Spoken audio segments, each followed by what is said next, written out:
Okay, so hello again and welcome to everybody who is joining us tonight for this virtual event on a very dreary evening in Pittsburgh. I don't know what it's like where all of you are. There was some snow in Massachusetts from one of our readers, but I guess it's a gorgeous day in New York. So shout out to everybody in New York who's having a gorgeous day. Oh, middling. So we are really delighted, all of us at White Whale, to be partnering again with local press Autumn House for a celebration of their spring releases. We are joined tonight by Dennis James Sweeney, the author of In the Antarctic Circle, John Foy, author of No One Leaves the World Unhurt, Michael Walsh, author of Creep Love, and Lori Wilson, author of The Dream Women Called. We love doing anything and everything with Autumn House and all of their authors. So it's always a real joy to be here with Christine and Mike and Shelby and all of you. So a little bit about myself and about White Whale Bookstore. Quickly, been doing these virtual events for a year plus. We really can't wait to have you all back in the store for these. Hopefully that'll be this fall. But until then, we'll be here in this Zoom room. I'm Anna. I'm the events manager at White Whale Bookstore. For those of you who are not in Pittsburgh, we are a family-owned general interest independent bookstore located in the Bloomfield neighborhood of Pittsburgh. We have a ton of other virtual readings, book conversations, launches, writing workshops, all of it online on Zoom. Lots of stuff coming up. A couple of things. So I have 4 events I want to talk about quickly that I think you'll all be into that we have coming up. So tomorrow night, for those of you in Pittsburgh, you know what night it is. It is the 3rd Saturday of the month, so it's Laser Cat. Saturday, April 17th, we'll be joined by Nikki Hurd, Stacey Waite, and Lynn Emanuel for a reading, poetry reading, for those of you who aren't in Pittsburgh and don't know Laser Cat. On Friday, April 23rd, we're hosting the launch for Ed Simon's An Alternative History of Pittsburgh, which is out next week from Belt Publishing. And we have signed book plates available on our site, whitewhalebookstore.com. And he'll be joined by Sharon Dilworth for a reading and conversation.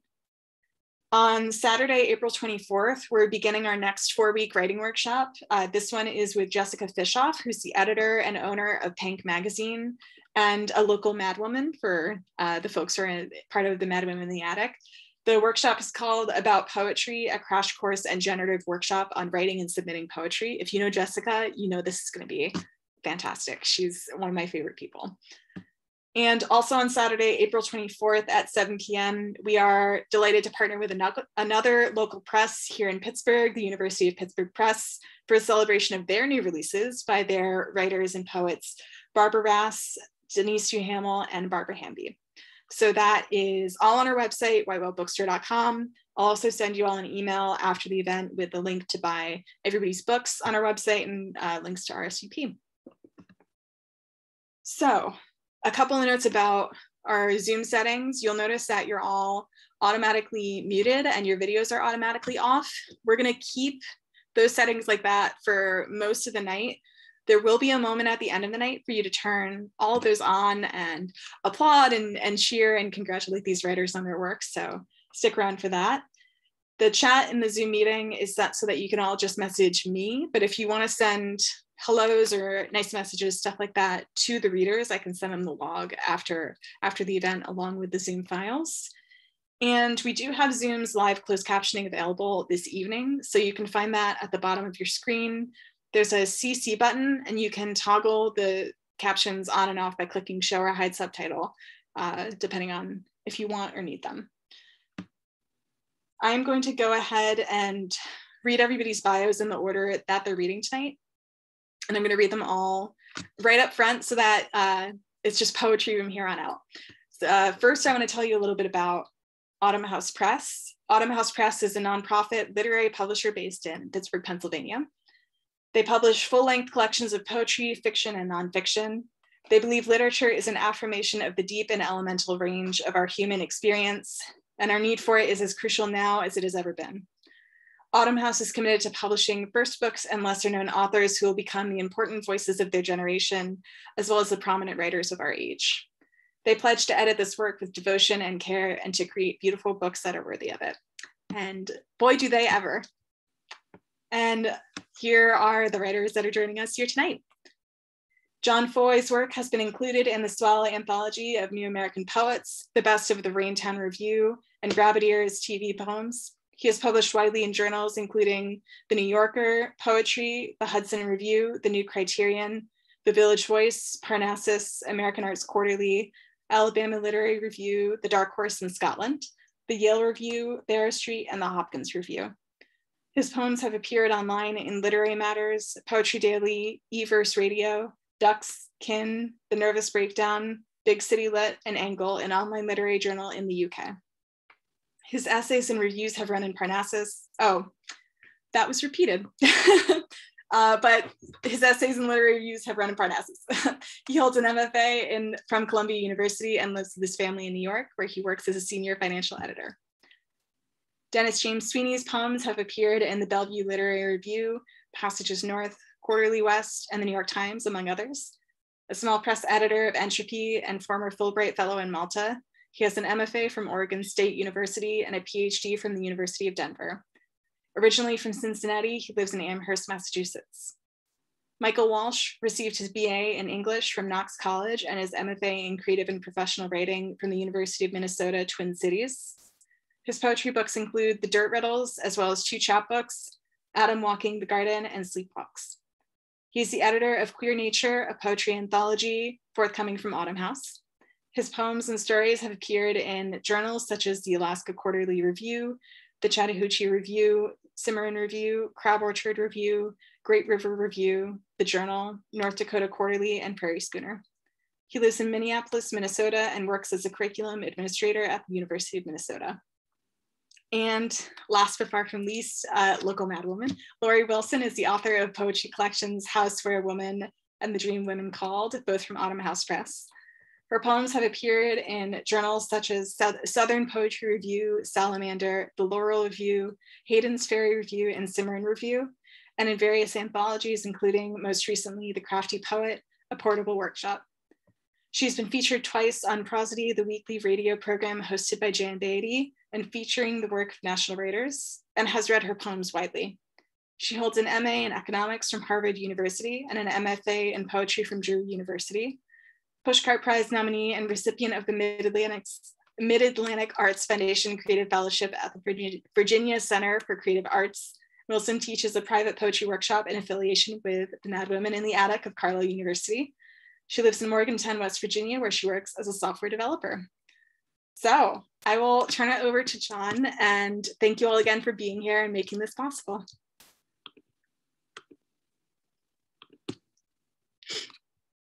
I'm going to unmute now.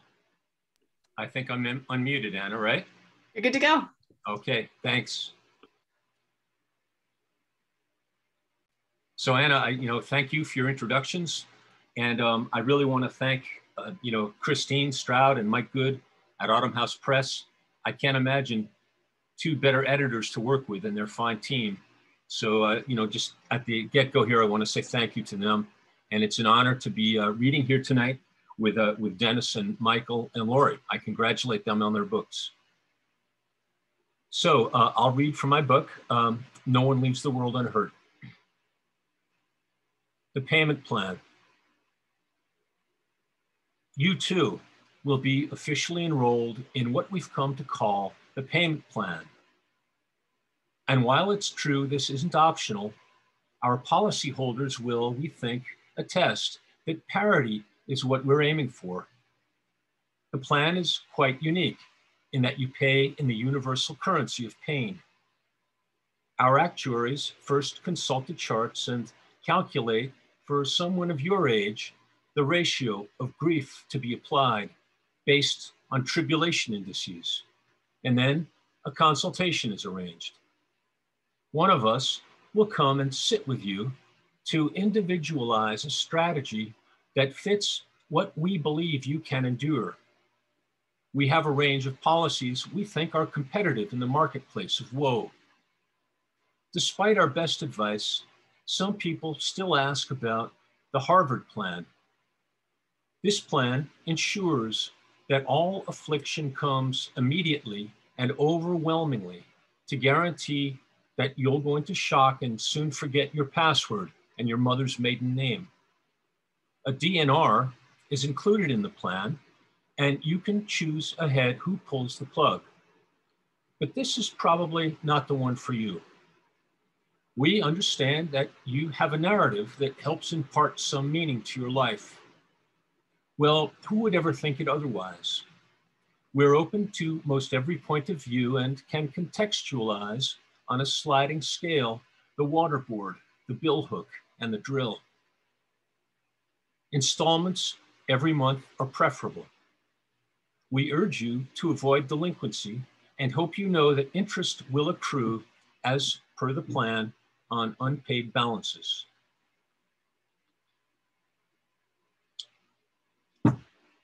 This one is pretty straightforward. I don't think it needs an introduction. Report card. I got a B for being there because I wasn't really there the night my father died. I was on business down in Baltimore and got the message back at home. I had been with him that Saturday, but I was in the hospice then in spirit only when he died. In sadness, well, I got an A. It was a mandatory class. I got a C for taking care of animals, a dog I had, but there was nothing I could do when she was taken by disease. She went from chasing after deer and swimming in the Delaware to lying crippled on the floor and left on pentobarbital. I took her body to the car and got an A in bitterness. I got a D for doing what my mother wanted me to do when she was in her final years. I gave her all the time I could. I kept the books and went each week to see her in a nursing home that was supposed to be the best, though it was not a place I'd want to have to smell for very long. I earned an A in sorrow there. An F is what I got for faith. My prayers were not that regular, and once a year I went to church, a failing in the eyes of those who like to monitor such things. But if you think of pain as prayer, why, I've been at it constantly. And were I graded on that curve, then I would get an A and know that I had earned the grade I got.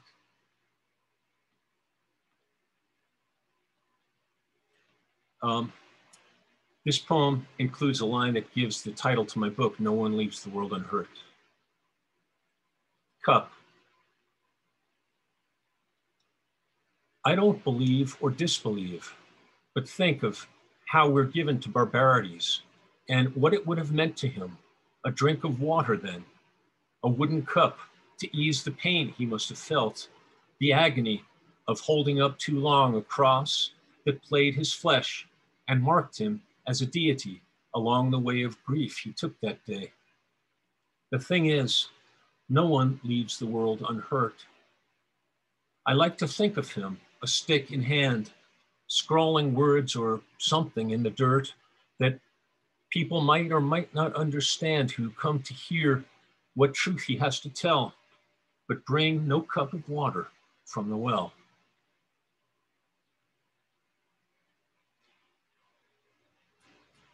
So, here's a poem that I think is very funny. Some people don't think it's funny at all, but I think it's funny.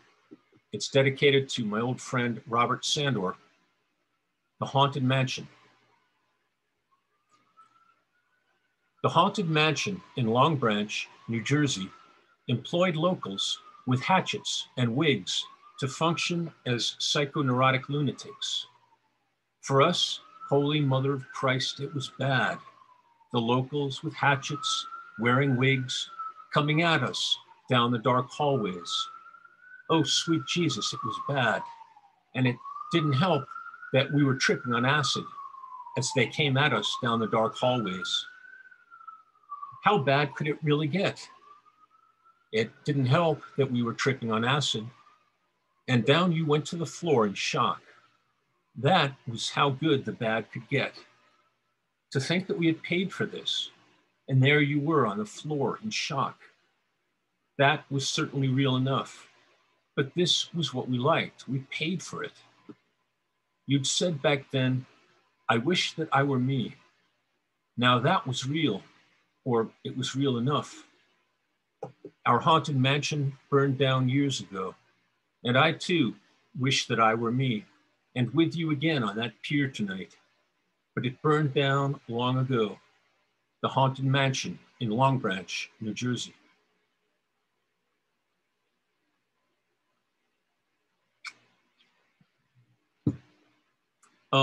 There's a small woodland bird in the Northeast called a veery, and it lives in the woods. You very rarely see it, but it has a beautiful song, and it mainly sings at dusk. And the song sounds like million, trillion, billion, million, trillion, billion. So the veery, a million, trillion, billion, that's the song. It isn't loud and doesn't last for long. It's only heard at twilight, in between the night that's coming and the day that's been. The one who sings out where the woods are wet has kept the distillations of regret in crystal vials and pewter pipes, a bird that knows the first waters of the world. It's then I go outdoors and try to sheave my memories of you here and believe that maybe there is no such thing as wrong, and all we have to do is sing our song.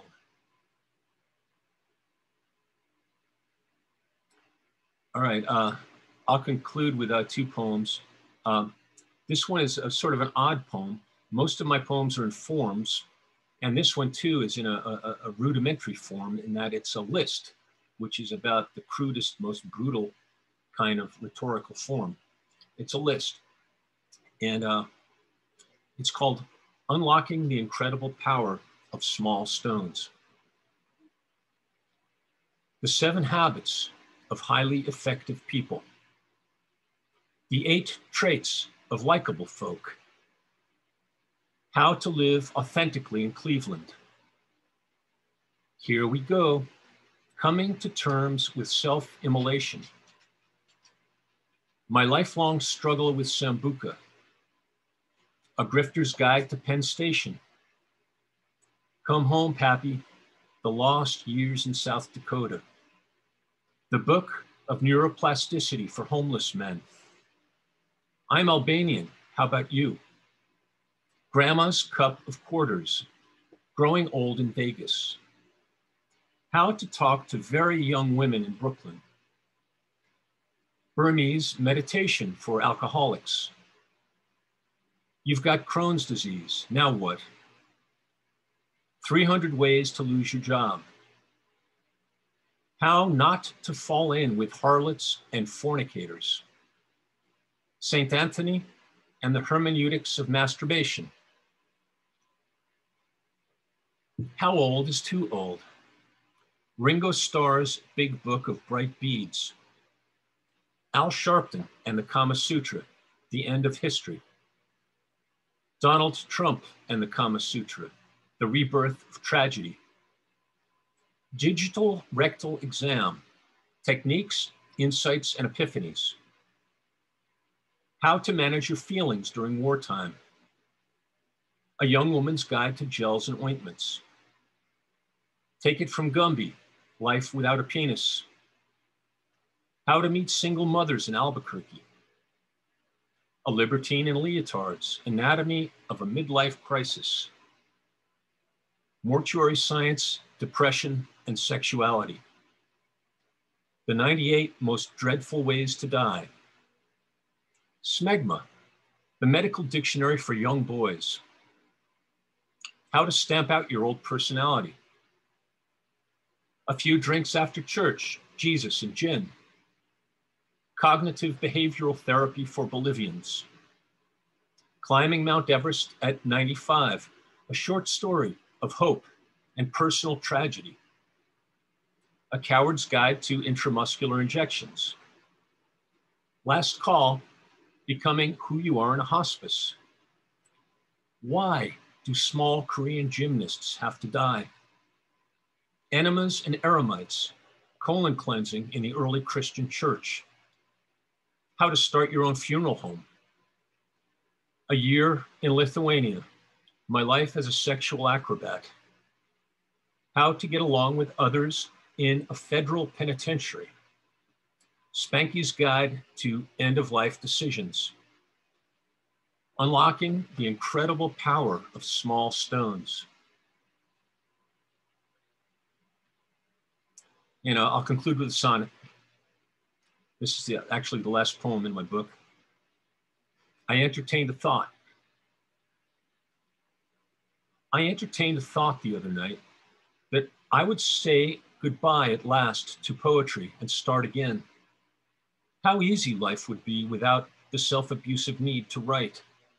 No more the hollowed eyes, no more the fight to justify what still is left of me. I'd undertake some work the world could see and I would be remunerated right. But then I took a sip of rye and thought of all my demons nightly coming round to sit with me because I'm here, alive, with so much unresolved. It's what I've bought and sold they ask of me. It is the sound they make that I must render to survive. Thank you.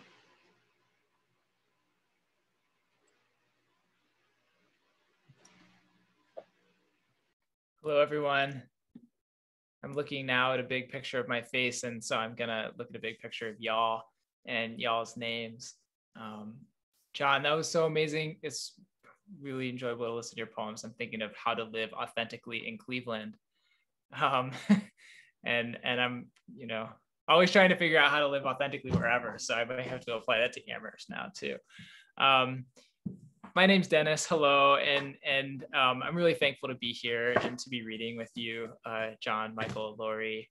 Anna, thanks so much for putting this together, and Christine and Mike and Shelby of Autumn House. Thank you for everything you've been doing for us and for these books. I'm thinking about the White Whale bookstore that's putting this on, and thinking about how the white whale is actually intricately connected with the sort of subject of my book, which is Antarctica. Actually, Melville writing Moby Dick did have a lot of influence from this book that Edgar Allan Poe wrote called The Narrative of Arthur Gordon Pym of Nantucket. And I think some of the resonances of the white continent got into the white whale as well. And so I'm going to be a little ridiculous right now and read the prologue to this big book about Antarctica that this author, Stephen J. Pine, used. He used an epigraph from Moby Dick about the whiteness of the whale. So just let that bring us into the stuff that I'm going to read. Is it by its indefiniteness?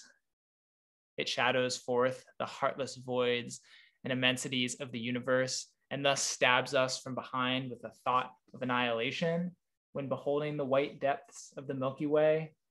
Or is it that, as in essence, whiteness is not so much a color as the visible absence of color, and at the same time, the concrete of all colors? Is it for these reasons that there is such a dumb blankness, full of meaning, in a wide landscape of snows? So I think there are resonances. And through and into those spaces and textures, and trying to catch that white whale, which for me is Antarctica right now. I'm trying to figure out what happens when you catch it, what happens when you get there, what happens when you arrive at the place you're afraid of.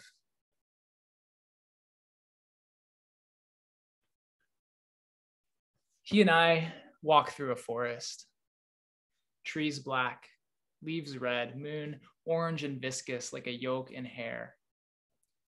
Around a corner, our car appears with headlights furrowed, growling.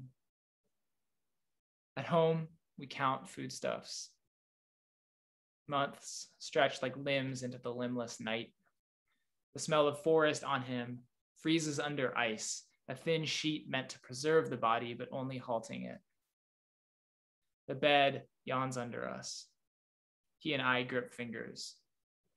Thighs on thighs like batons. Do not say the word out loud. I can feel the continent dragging cold toes to us. I pull the blanket over us, remembering again the trees, shadows of trees, the forest, whether it was there, our feet like bones wrapped in bones, image of land rising to meet us, desperate, awaiting. But when it meets us, it is not land. We live together in flight, he and I. I can already feel the white ice sheet cracking. We're on it, or it is on us, or it goes through us, which I believe is the most likely case. It knows the facts of us insofar as it erases them. On either side, blue organs, breathing and lost. The shoreless infinity of loss, which no one knows until they have lost themselves. I've surrendered myself to a vision of the days ahead. Blank place to place a foot, lush seconds drowned under the mindless crystal stretch. Light locked below zero. I take a step. I am as aware as my body's last sensation. The remainder of the steps will take themselves.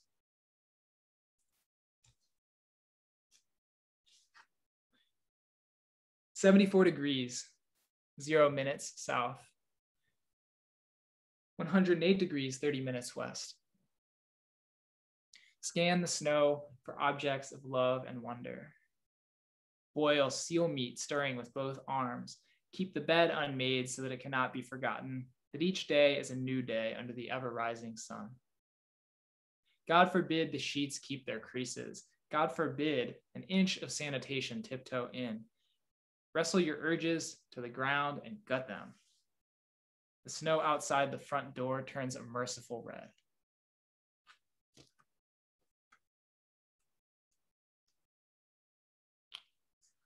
"72 degrees, 3 minutes south. 102 degrees, 20 minutes west." And you'll see that these poems are titled with Antarctic coordinates, right? And I would challenge you to look them up if you would like to see what portion of the infinite expanse that I am referring to. And you know, it is about that undifferentiatedness, that texture of blankness, maybe that the white whale is getting at, that I'm thinking a little bit about with those. What are the coordinates of a whale? Harpoons loll in our arms like children too old to be held. Along the horizon, animals run, disappearing over the brink of snow. A few toddly steps after them, our own animal horizon. Black toboggans of the future. Christmas upside down in the lake. The white arms and legs hunch in accidental shelters, newly troubled by the color orange. The tracks fill up, making time. The sky continues to do what little it can.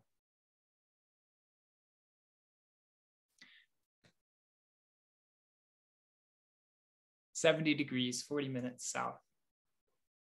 8 degrees, 16 minutes west." Maybe you can build something even in the snow. Maybe I can kiss your cracked hand. Maybe we can rise at noon and eat ginger snaps out of the bag. I know. The hard part is yet to come. The stars are not what we thought they would be. With mittens, you can't point at constellations. You can't trace a figure between the specks. Before we've guessed at a single story, the sky is purple all at once, then green. And we're rushing outside, or rushing inside to slowly thaw. We change colors too, but only in relation to one another.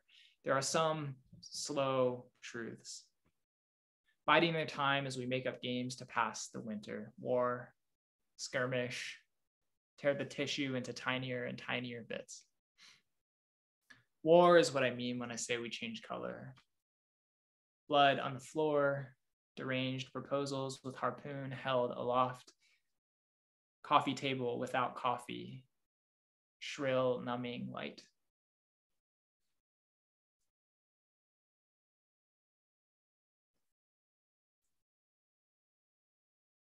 The harpoon keeps coming back in these ones. I like to just try to select some things that have internal resonances that I didn't even notice when I was writing the book, and reading through these and trying to decide what I was going to share. I found a lot of the harpoon pieces. I also found pieces that reminded me of the things that I'm thinking about right now, which are doing the dishes and picking up stuff around the house, because these are the things that keep me entertained at the moment.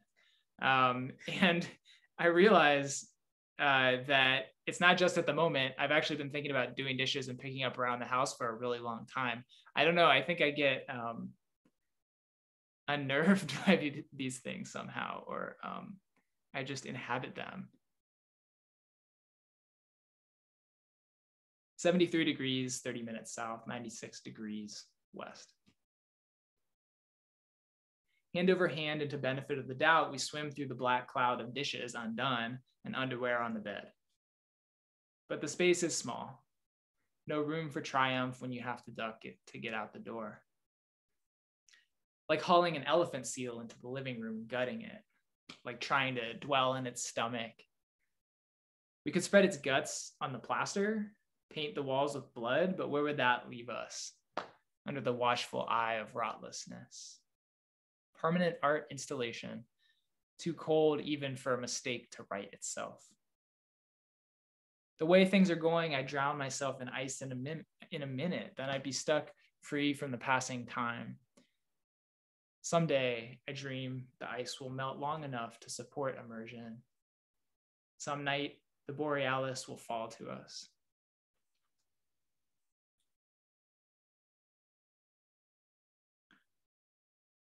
It's called For Those Who Have No Preferences.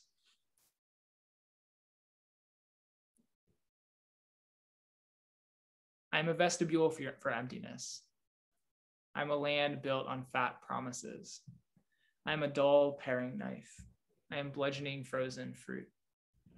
I am saddled with saintliness, escorted out the fire door, a cactus in the tundra in a cactus, the worn rug beneath the man of integrity. I am the last mile. You are the first circumference. A Madonna holds a cat like a gun. Mirage of superfluity. In the Antarctic Circle, elves hide beneath crags of ice and build tiny fires until the escarpments splash into the sea. I tear holes in the plaster walls. Hank has my back. No, he has it. He's holding it. Ice cube trays until the distance. No exceptions. No skates. Blue, a false cognate. White, precisely how it sounds. A boat with fat men. Another dream of sanctioned loss. The atoms in love collapse dramatically, point at the leaps of the free, the land of the dead, the ocean of barnacles where I lent my blood. Hank, honey, everything is gold for once. We are unpursued. The universe washes silently in our wake.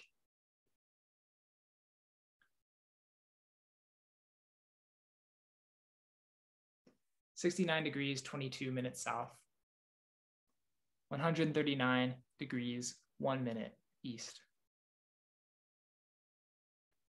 Every night we go around the table and give thanks for the sky, for the snow, for the walls, for the slippers between us and the floor, for death, which will come soon enough, for the penguins, which at least are free. In the Antarctic Circle, thanks is bitterness flung at what we don't have. But tradition dies hard. We swivel our heads to take in the trappings of isolation and find that even they are sparse. Thanks for white, thanks for winter, for the hole in the harpoon gun where the harpoon fits. Thanks for the pits where our eyes go, for where breath travels, for the ducts that allow us to pass daily out of ourselves. Thanks for the rain, which high above us turns to snow. A shy gift lies in it, the certainty of eventual thaw.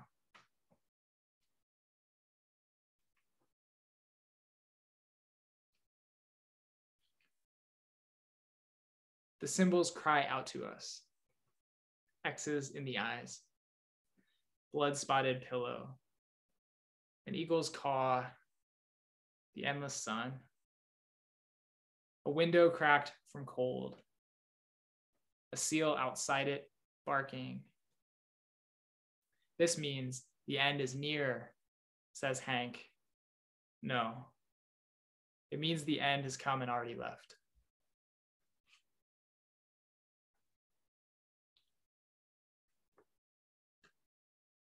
I'll just read the last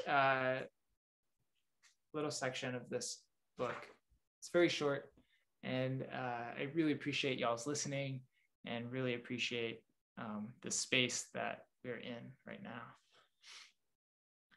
I live in a house that is your name, but I forget your name. The grass out front is as green as snow. The single breadth in me reaches across the outer breadth, an infinite expanse of cubic desire, but I can only hold breadth for so long. After I lean on my walls, they attribute meaning to the skin. They pull back when I pull away. Memory is short. There is something between me and it. Something in the shape of the continent. A bulge and a reach. It is blank, but it is there. Thank you all so much.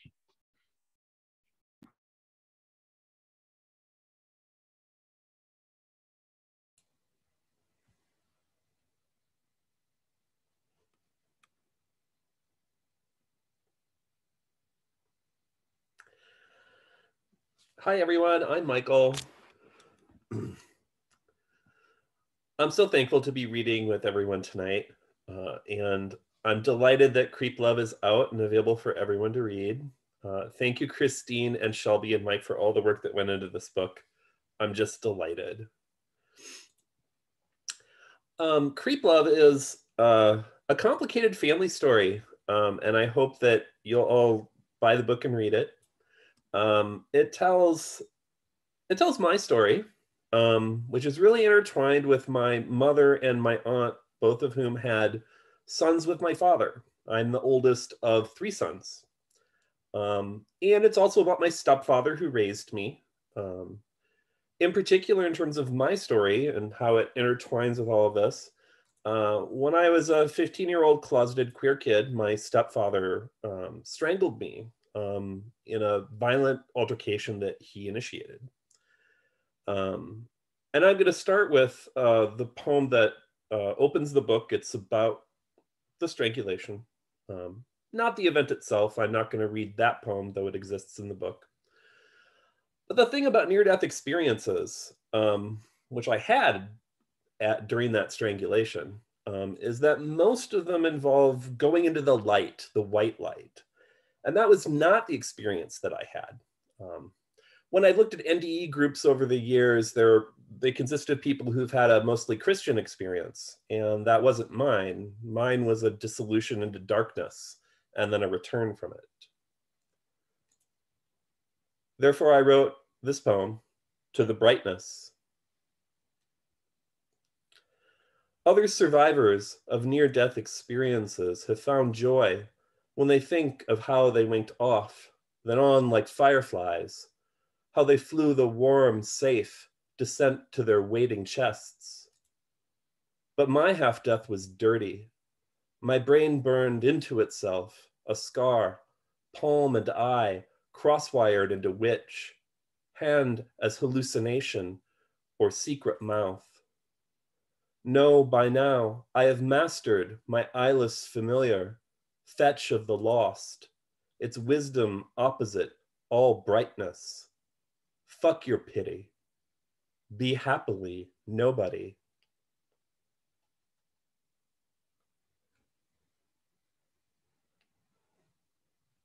In utero, I went on a trip with my mother. When she became pregnant with me, she promptly ran away from home. This is a poem that really begins my story, but it's also her story. My mother as a pregnant teenage runaway. In Denver, she's going to give me up. Right now, she's walking along a highway in Montana, far from everyone who will make her keep me. A senior year mistake with an ex-con who's already hustling, her look-alike little sister. Walking in the sun, she eats only my vitamins, like war rations. Homeless now, she sleeps in a shelter, wondering whether I'm girl or boy, making lists of my names, good, respectable ones. Until one day she's walking to a payphone to call her grandma, says she can't. She's coming home. Please forgive her. But I want her to hand me over to that childless couple. Forget about me, change her name, keep hitchhiking to San Francisco, Portland, anywhere but back to what's waiting, the steel pipe he keeps in the barn beams. My father knocking up my aunt with 2 boys, the family shame of being the slut who slept with him first. I want her to ditch me, but she won't.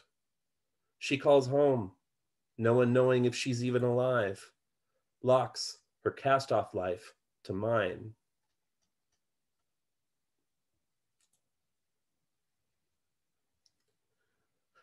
The Cousin Act. My mom says my baby cousin is really my brother. I'm 8, toothbrush in hand in front of the mirror, in which that startled boy inspects himself, not yet understanding what they've done. They don't want me to know, but my mom doesn't believe in keeping secrets. That's why she's telling me, all of a sudden, right here, there's more. The toothpaste, spit like grief and splattered on the sink, turns whiter. My aunt's pregnant with a son by my father again.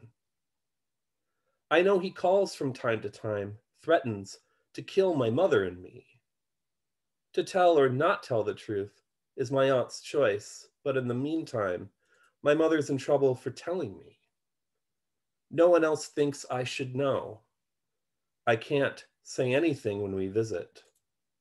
Out of respect for my aunt, she quietly makes me keep this pact. Thus the family silences begin.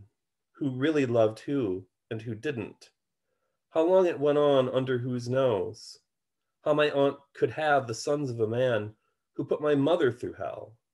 What happened between my mother, aunt, and father in any combination? Who needs to forget about it, give it to God, stop asking? Against my mother's protests, the good women decide I'm young enough to be changed. They train me to play the cousin, say it, their disappointment, otherwise the embarrassment. I learn what's more important.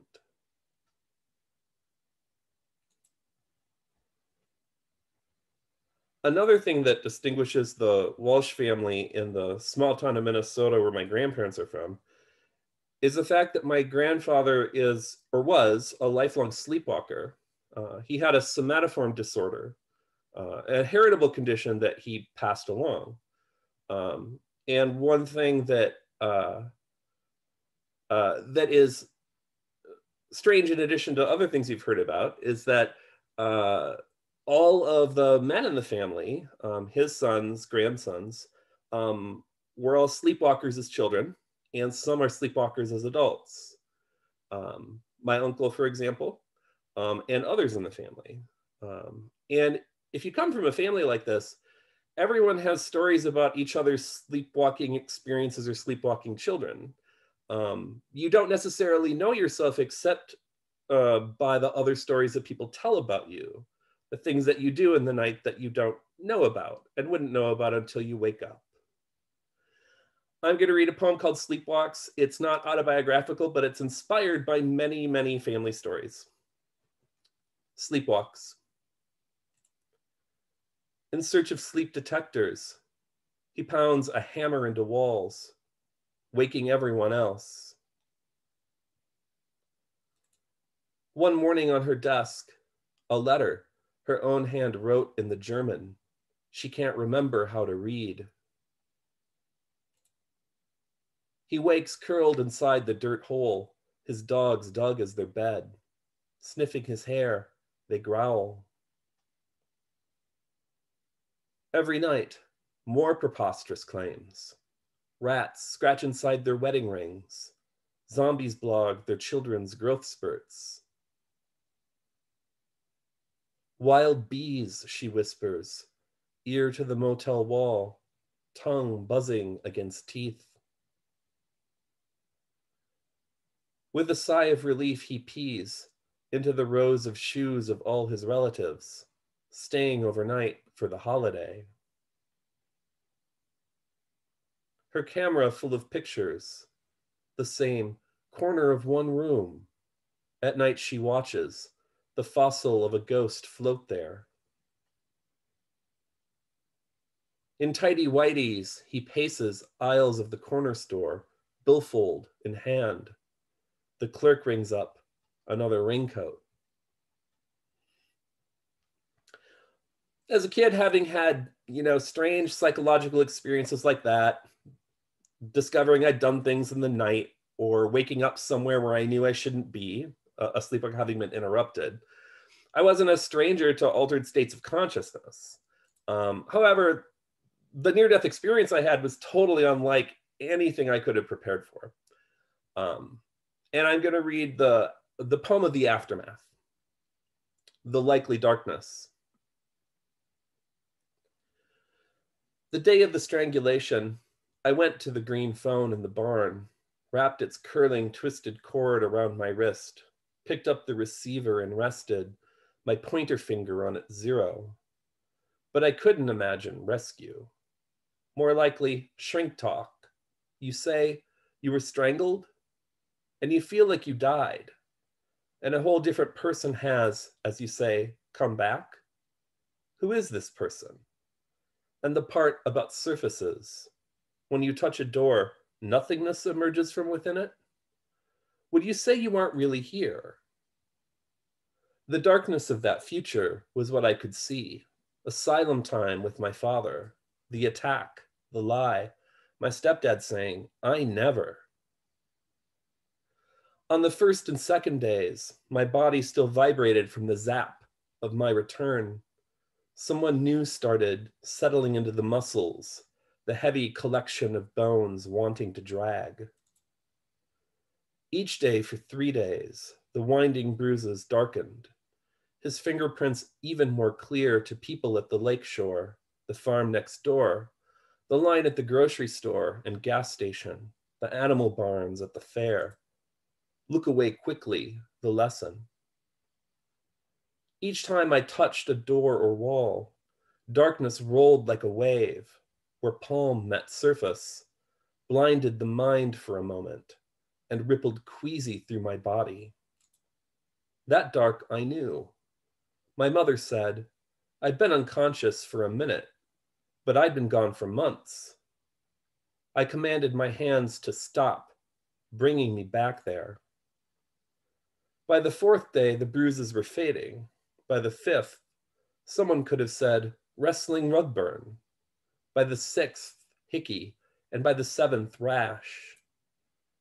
Each day until they were gone, I made myself walk from the mirror in the bathroom to the 0 on the green phone, where I hung my finger like a traitor, snaked the comfort of the cord around one arm, phone in hand, and considered who to call. Closing my eyes, floating again, I chose no one.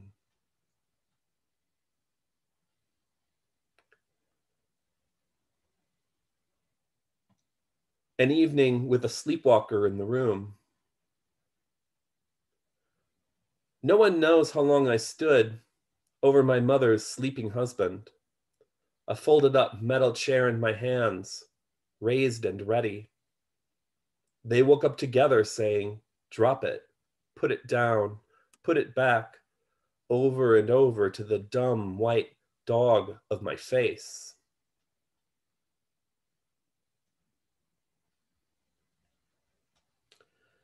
If you've read my poems, you know that I love cows. Can't stop writing about cows. I sort of grew up in a barn. It's sort of a joke, but it's kind of not. I really did spend a lot of time in a cow barn. And I love it when cows escape. Here's a poem of cows escaping. Town cows. Like oversized rabbits, they jump their fences for the streets, stopping traffic with their one message. They sack curb gardens, munch tulips to nubs. Chaste, they bolt like deer. Calm, they let total strangers stroke their ears. Raising their tails like spigots, they shit on everyone's sidewalks. At night, it's just the same. We find them lurking in backyards, gulping irises, their heads in the raised beds like troughs, their tails swinging, starting a rumpus. And I'm gonna close with the final poem in the book. This is an epistolary poem to my father. One of the odd details of my experience with him is that we never met. The ghost story they tell about you. Dear Father, did you know the summer you spent in the hospital? In St. Peter for the dangerous and mentally ill. I was in town too. I was falling in love with a boy at summer camp, thinking about you in a straitjacket, strapped down for shock therapy, drugged up, and playing cards with other lunatics, not that I knew anything about your diagnosis or days. I only know I blew our best chance to meet. You couldn't leave. I could have brought my secret boyfriend, a deck of cards, dealt a game of hearts for 3. I could have let you win. Would you have told me what it felt like to nail your house shut, window and door, your wife and daughter asleep inside, how quiet you kept your hammer?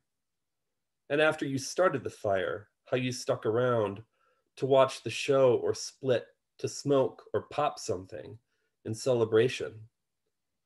I would have listened because I want to know who you were really burning, how happy or terrible you felt when your wife wrenched open a window, the two of them scared out of their minds. I want to know what black magic charms you used on my mother, then my aunt, while you called our house saying, I know where you live, bitch, and I'm gonna get ya. For years, I mouthed your threat like the alphabet, those secondhand words. How many teenage girlfriends did you get pregnant in your 48 years? How many other kids still out there? And why did women keep falling for you? There are no answers about the night you and your brother, playing with a gun, shot and killed your little sister. Did you pull the trigger? Did you blame him? My mother swears it. My aunt defends you. I want to know if that lie could have forced you to your feet during the funeral after his suicide to cry out, you don't know shit about pain, to the priest. The day you chased your mother with a knife out of her house, then your father down the alley with a gun shooting wildly, I knew I'd never know the truth about you. I was 13, worried I might start hearing gravestones speak, wake up one morning covered in my family's blood. Thank you, everyone.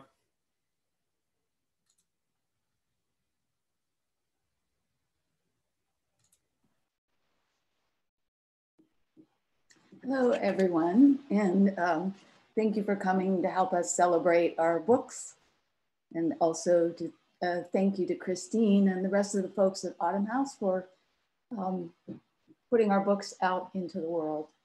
And I feel honored to be adding my poems to the wonderful readings you've already heard from John and Dennis and Michael. So I'll be reading, of course, from my new book, The Dream Women Call.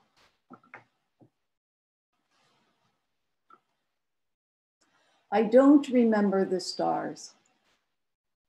A ewe in the teeth of a mountain lion cried, and the silence followed, inescapable as her bleat. I'm asleep on that mountain, on my way back to a city of stones no one could move, and yet they were moved. Or I sit in my tent and watch, the great cat so close I can see his bloody mouth. Or he crouches to spring, or he lays the broken sheep, at the door of my tent.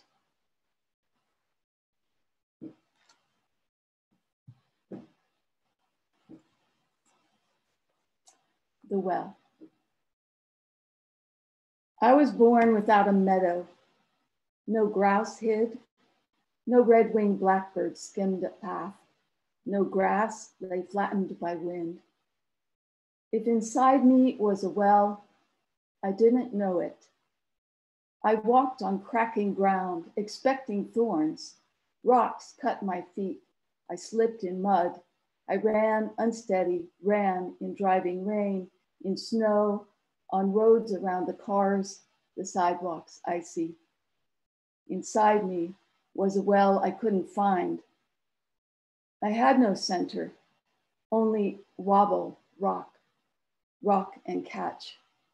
Two sparrows on the porch wall pecked at scattered seeds. Their rhythmic dip and rise held steady in the wind. I ran, kept running. How I wanted to sink into cradle of hip, hinge of knee. How I wanted to fall over the well lip and down, clear to the bottom, and lean against the muscle of that throat.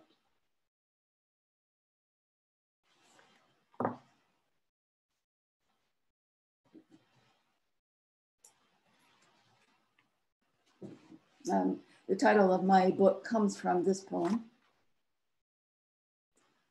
When the dream women called down the long tunnel of waking, find the Oreo rare, or anise, or licorice root. Daylight slipped, a thin strip across my palm, as if I could follow it back to the women, as if there were women and they would listen. What cures a body caving in on its emptiness? What closes the long cut of fear? I want a life that's substantial, satin, silk, something the hand is drawn to.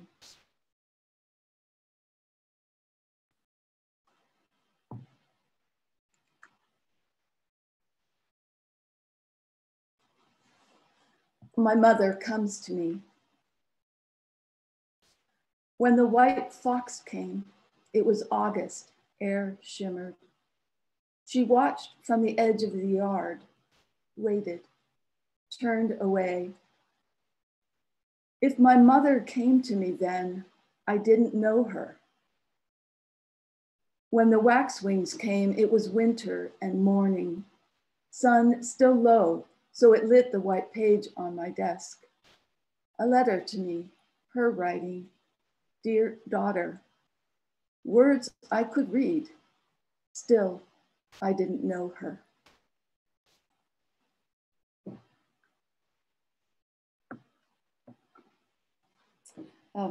This next poem takes its title from Georgia O'Keeffe's painting of the same name. Canna, red and orange. Driving Route 7, I read the postcard from my daughter, pinning it to the steering wheel with my thumb, glancing back and forth from asphalt bend to fire and tongue.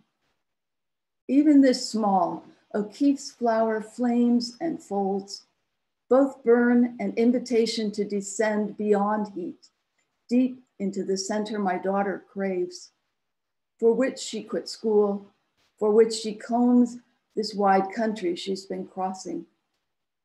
She's 20, scraping by. Santa Fe's 1,700 miles from home. The refrigerator's a collage of postcards mailed along the way. Beauty, adventure, yes, but also scribbled in margins, infection, lost shoes, an unexpected snowstorm, her car, the bicycle rack, backed into a truck. If what I feel is more envy than worry, do I love her less? The painting's green upper corners quicken O'Keeffe's flower, as though wind might lift its red petals, the way the sudden green of coltsfoot pulls my eyes to the side of the road. I turn on the wipers to dislodge a dry leaf, last year's brittle leaf, briefly freed. My daughter writes, I'm beginning to feel lighter. I hope you too are taking in light.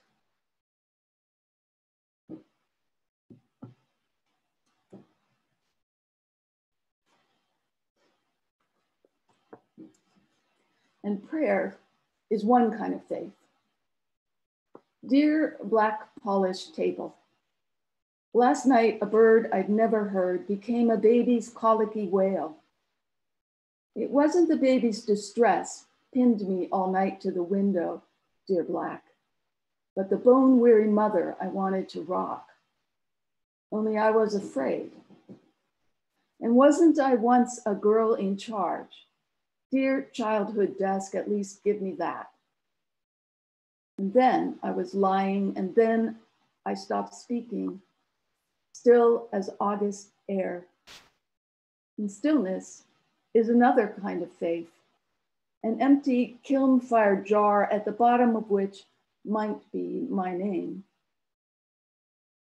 Sumac shadow, I waited, and watching your slow leafy wave, I believed that some things are harmless. Dear moon, yellow moon, full right on schedule. I'm the one in the red fleece jacket, down here on the sidewalk, relieved to see your pocked face.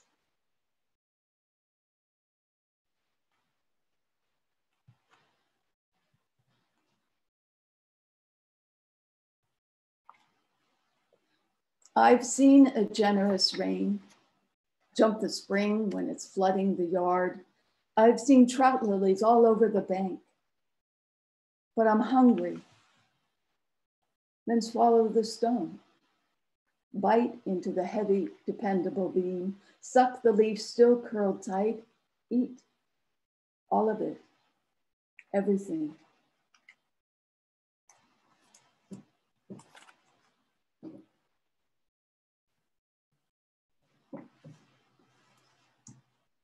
So right after the 2016 presidential election, I visited my daughter in Portland, Oregon. So this poem has kind of as its backdrop context,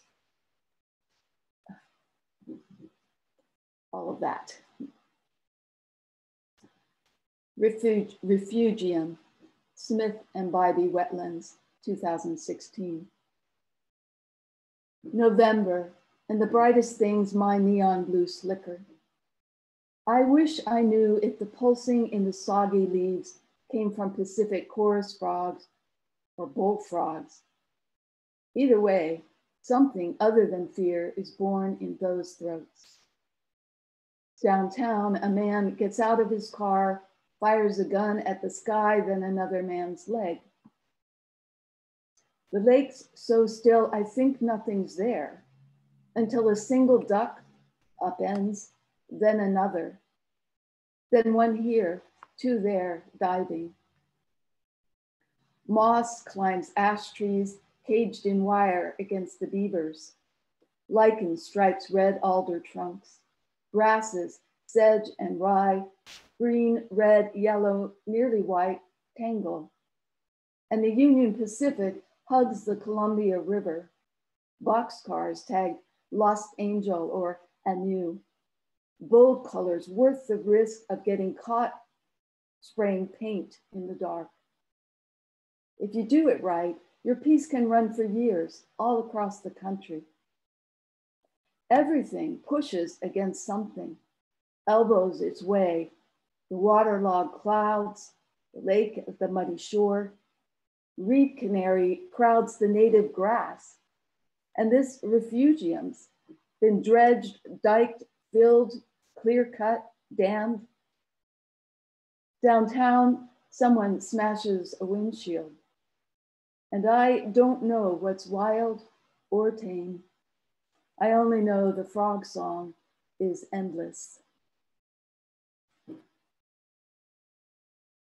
And I'll read two more poems.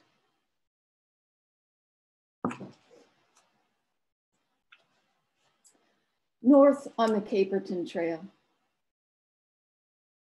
Fresh from the doctor, bone density low, cholesterol high, determined again to do everything right. I was walking so fast, I might have missed the red-eared slider.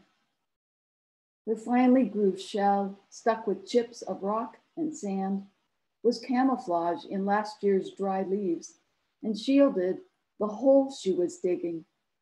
First one hind leg, then the other, kicking half teaspoons of dirt into 2 hills behind her, making a place for her eggs. Her front legs were yellow striped anchors. Her neck and head reached for the river. When dandelion greens brushed her face, she didn't blink. A cyclist rang a warning bell. 2 runners sprinted past.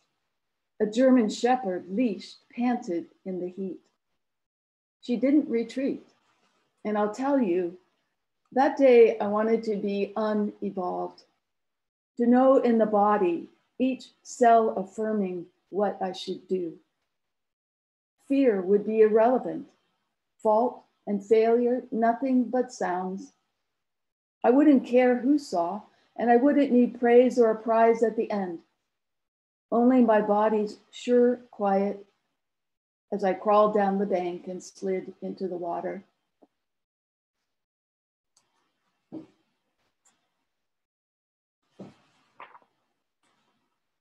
All right, one more.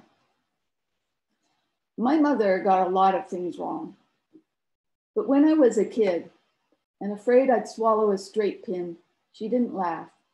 She helped me make a plan, something to do with eating bread to coat the pin, then visiting Dr. Hoffmeister, so that's something. I can't say I loved her, but there was this straight pin thing, and the time she bought paint so I could make a mural on my wall. Also, the smart christening dress for the baby and a few other things I've had 15 years to remember. I don't believe in an afterlife, and yet I say the owls and foxes in my dreams are her. And maybe the red wool coat I tried on at Goodwill was hers. I rub oil of Olay into my skin just to smell her and wear her pearls to feel one small weight she lifted, fight the fish clasp she fastened behind her neck. Thank you very much. Thank you so much. I'm gonna pull the spotlight there, and I'm headed into gallery mode for everybody who might also be doing the same thing. Thank you all so, so much. Oh my gosh, it is such a joy to hear your work and to share this virtual space with you. Thank you for doing this with us. Again, you know, all the love and thanks in the world to Autumn House. I'm gonna go ahead and unmute all of you. I see John's coming back. Yeah, and we can have a round of applause to the whole audience. I'm gonna set this now so that if you're in the audience, you can now unmute yourselves, and you can also turn your video on if you would like to join us for a virtual round of applause. Yeah. Won't do it. Start video. Thanks. Michael, Lori, great to read with you. So much fun. Same here. Well, same here. Yeah. I feel like there's a lot of, I don't know what it was, but all of your readings went together so well. Just like the feeling and the, yeah, it was a really nice way to spend a dreary Pittsburgh evening. Yeah, would any of the four of you, or Christine, or I think Mike's here, would any of you like to close on anything in particular? No, you all did such a great job. It's always so nice to get to hear you read and hear you read together. It's really wonderful. And thanks to Anna. Thank you. Always. You know, in the old days, in the pre-pandemic days, we'd be reading in like a faculty room or an auditorium somewhere, or like a dirty back room inside a bar in New York City or Pittsburgh. And I miss that a lot. but you know, the Zoom room isn't so bad because everyone can come into the Zoom room. It's kind of like heaven. Mm-hmm. Oh, I like that. No physical boundaries. I like Zoom needs you on their marketing team. It's like heaven. All right. John Foy takeover. Yeah, seriously. Maybe one more round of applause for our 4 poets and their new books. And Anna, thanks so much for bringing this together. Oh, of course. A lot of it's Christine too. So I love working with you. And I'll send everybody who RSVP'd, I'll send you all an email with that link to purchase everybody's books. It's just all on the same page. There will also be links to RSVP to those events I mentioned at the beginning. And we hope to see you at another virtual White Whale event, or virtual or in-person Autumn House event. Crossing my fingers for the fall releases soon. Yeah, thank you all for joining us. Thanks, everyone. Thank you. Thank you, everyone. See you, Lori. Hi, Lori. Bye, Bye-bye. Bye. Bye, Lori. Take care. Stay safe. Bye. Yeah. Thanks, Mike.